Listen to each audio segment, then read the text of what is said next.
गंगाधाम चौकात अजब कारभार, रातोरात हलवले वाचनालय व रहिवासी एरियात बांधण्यात येणार शौचालय, रहिवाशांकडून विरोध. काँग्रेसचा आक्रमक पवित्रा आंदोलनाचा इशारा, क्षेत्रीय कार्यालयाकडून माहिती नाही. पुणे महानगरपालिका प्रभाग क्रमांक 21 मधील गंगाधाम चौक परिसरात रातोरात वाचनालय हटवून त्या ठिकाणी सार्वजनिक शौचालय उभारण्याचा प्रयत्न झाल्याचा धक्कादायक प्रकार समोर आला आहे. शिरवी बंधू मिठाईवाले यांच्या समोरील मुख्य चौकात हा प्रकार घडल्याने स्थानिक नागरिकांमध्ये संताप व्यक्त केला जात आहे. या प्रकरणामुळे पुणे महानगरपालिकेच्या कारभारावर प्रश्नचिन्ह निर्माण झाले असून काँग्रेस पदाधिकाऱ्यांनी या संपूर्ण प्रकाराची चौकशी करण्याची मागणी केली आहे.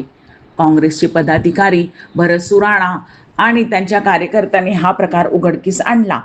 त्यांनी घटनास्थळी भेट देत कामाबाबत माहिती घेण्याचा प्रयत्न केला, मात्र संबंधित ठेकेदाराने घटनास्थळावरून काढता पाय घेतल्याचा आरोप करण्यात आला आहे.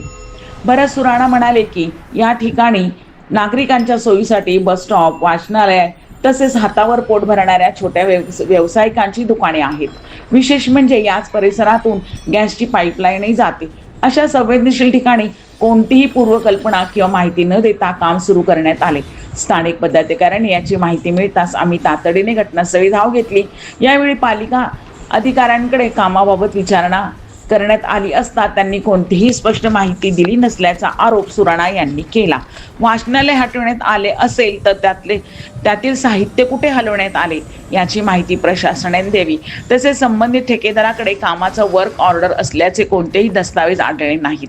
त्यामुळे या कामात वैधता आणि उद्देश संशयास्पद वाटत आहे असे त्यांनी सांगितले. या प्रकरणाची सखोल चौकशी करून सर्व माहिती सार्वजनिक करावी अशी काँग्रेसने मागणी केली. अन्यथा या विरोधात तीव्र आंदोलन छेडण्यात येईल आणि सत्ताधारी भाजपला जाब विचारला जाईल असा इशाराही काँग्रेस पदाधिकाऱ्यांनी दिला आहे. गंगाधाम सारख्या गजबजलेल्या ठिकाणी आणि महत्त्वाच्या चौकात घडलेल्या या प्रकारामुळे नागरिकांमध्ये विविध प्रश्न निर्माण उपस्थित होत असून प्रशासनाने तातडीने खुलासा करण्याची मागणी जोर धरत आहे. काय विषय आहे? तुम्ही आक्षेप केला इकडनं वाचनालय काढले आणि शौचालय बांधण्यात येणार आहे, काय आहे? गेल्या अनेक वर्षापासून गेले 8 वर्षात इथं वाचनालय बांधलं होतं. वाचनालय बांधलं पण ते वाचनालय काही कामाचं नव्हतं. तिथं मग दारुडी झाली. दारुडी दिवस रात्र दारू पित होते. वारंवार पोलीस स्टेशनला आम्ही कंप्लेंट केली, आम्ही आंदोलन केलं, सगळं कळवलं, पण तरी ते काही काढण्यात आलं नव्हतं. गेल्या 24 तारखेला रात्री अचानकपणे त्यांनी वाचनालय काढलं. वाचनालय काढलं असताना मी त्याची शूटिंग घेतली, ती भरत भाऊला पाठवली. ते पाठवल्यानंतर मी त्यांना विचारणा केली, बाबा इथं तुम्ही काय करणार आहे ते आम्हाला कळवा. तर त्यांनी आपल्याला काही कळवलं नाही, काय नाही, आमचं ठरवलं तेव्हा करू आणि जे पाहिजे ते आम्ही करू अशा दमदाट्या देऊन बोलत होते. तर 3 दिवसानंतर आता आपल्या इथं जेव्हा बांधकाम सुरू झालं तेव्हा येऊन विचारणा केली, बाबा इथं तुम्ही काय करणार आहे? तर म्हटलं इथं आम्ही मुतारी करणार आहे. अरे म्हटलं भर चौकात तुम्ही आता मुतारी करणार? आज जे बिचारे हातावरची पोटं जे कामं करतात ते त्यांना तुम्ही हाकलतात, ते त्यांना पर्याय जागा नाही. आज त्यांना रस्त्यावर आणले गेले 10 दिवस झाले आणि आज तुम्ही म्हणताना आम्ही मुतारी करणार आहे. म्हणजे इथं परत बेवडे जास्त होणार, घाणेरडपणा वापर होणार. आणि त्यांना जेव्हा आम्ही वर्क ऑर्डर जेव्हा मागितली भरत भाऊनी, ती वर्क ऑर्डर अजिबात त्यांच्याकडे नाही आहे. बेकायदेशीरपणे काम करतात, हे मनमानी कारभार आज अख्ख्या पुणे शहरात चालू आहे. आमचं म्हणणं एवढंच आहे, याच्या पुढे जर अशी काही घटना जर घडत असेल तर मी भाजपच्या सर्व नगरसेवकांना खुल्ला चॅलेंज करतो की आता काँग्रेस रस्त्यावर उतरणार आहे, अमरण उपोषण करणार आहे. कारण की यांनी पैशाचा उधळा केलेला आहे. यांनी आपल्या पुणे शहराची वाट लावून टाकलेली आहे. पावसाळा सुरू होण्याच्या आधी सगळीकडे खड्डे करून टाकलेले आहेत. इथं गॅस लाईन पाईप आहे, त्या पाईपलाईन बुजून ते त्याच्यावर मुतारी करणार होते. म्हणजे उद्या काय घडलं म्हणजे परत ते तोडायचं आणि परत ते खर्च करायचं, असं म्हणजे फालतूगिरीची चालू आहे. ही आम्ही काल रात्री बंद करण्यात लावली. आता जे काय भरत भाऊंनी पाठपुरावा केलेला आहे महानगरपालिकेला ते स्वतः बोलतो. सुरेश चौधरी माझं नाव आहे. मी पुणे शहर आपला कार्यकर्ता आहे छोटा आणि महाराष्ट्र प्रदेशचा सरचिटणीस आहे काँग्रेस कमिटीचा. काय भरत भाऊ तुमचे काय म्हणणे? इकडं सुरेश भाऊने एक व्हिडिओ पाठवला. इथे वाचनालय रात्री 9-9:30 वाजता वेल्डर कटिंग मशीनने कट करून टेम्पोमध्ये भरून घेऊन चालले.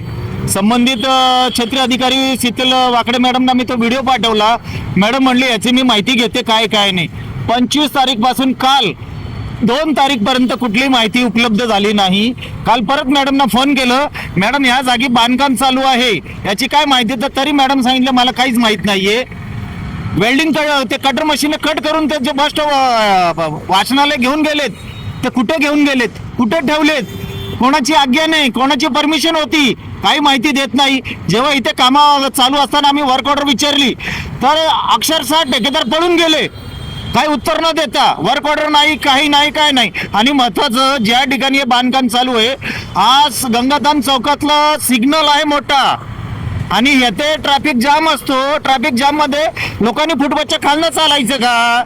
फुटपाथ वरती जर तुम्ही ह्या पद्धतीने बांधत असाल तर कितपत योग्य आहे? आणि जिथे बांधतात तिथे खाली गॅस पाईपलाईन आहे.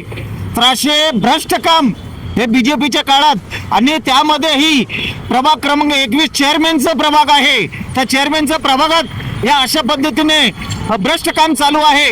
याची माहिती काल मी परिमंडळ अधिकारी माधव जगताप साहेबांना दिलंय, घनकचरा विभागाचे संतोष वारुळे साहेबांना दिलंय, परंतु अजून तो बस स्टॉप कटिंग करून कुठे ठेवलाय, कोणाच्या परवानगीने कापलं गेलंय, कोणी माहिती देत नाहीये. आमची मागणी एकच आहे, या ठिकाणी शौचालय किंवा कुठल्याही प्रकारे बांधकाम करण्यात येऊ नये. इथं नागरिकांसाठी खुला रस्ता पाहिजे, फुटपाथ खुला पाहिजे. फुटपाथच्या खालनं नागरिक चालू शकत नाही, कारण या चौकात अनेक दुर्घटना होऊन मृत्यू झालेले आहेत, ऍक्सिडेंट होऊन. तरी हा फुटपाथ नागरिकांचा चालण्यासाठी राहायला पाहिजे, ना की इथे शौचालय बांधण्यासाठी आहे. तर आमची महानगरपालिका आयुक्त साहेबांना विनंती आहे, घनकचरा विभागाचे संतोष वारुळे साहेब असो, परिमंडळचे माधव जगताप साहेब असो, किंवा क्षेत्रीय अधिकारी शीतल वाकर्डे मॅडम असो, इथे कुठलाही प्रकारे बांधकाम करू नयेत. शौचालय बांधायची असेल, करायची असेल, समोर होती ना ऑलरेडी आधी, ते का काढण्यात आली, कोणाच्या सांगण्यावर काढण्यात आली, कोणाच्या फायद्यासाठी काढण्यात आली, याचं पहिलं माहिती घ्या पूर्ण. ऑलरेडी तिथे शौचालय मोठी होती, ते काढले, नागरिकांना वारेवर सोडून दिलेले. तर आमची हात जोडून विनंती आहे, इथे कुठल्याही प्रकारचं आम्ही बांधकाम होऊ देणार नाही, आणि शौचालय नागरिकांच्या माथी मारू देणार नाही इकडे.